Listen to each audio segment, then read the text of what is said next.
Hello guys, welcome back to my YouTube channel. বৰ্তমান মই এতিয়া গৈ আছো হাৰদিয়া দুৰ্গোৎসৱৰ নৱমী পূজা দৰ্শন কৰিবলৈ, কিন্তু ক'ত যাম আপোনালোকে চাই থাকক ভিডিঅ'টো শেষলৈকে।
নিৰঞ্জন বৰাদেৱ, উৎপল হাজৰিকা, চৰ্দাৰ অশোক বৰাদেৱ, তেখেত কৰ্মশালা আদৰণিৰ বাবে উদযাপন সমিতিক অনুৰোধ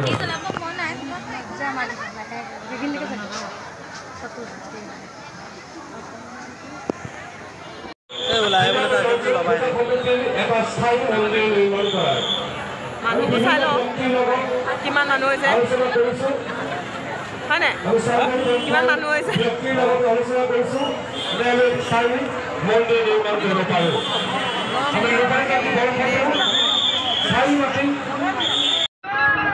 চান্দিল্য পৰা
আমি ফুল মাৰি নামাৰিলোঁ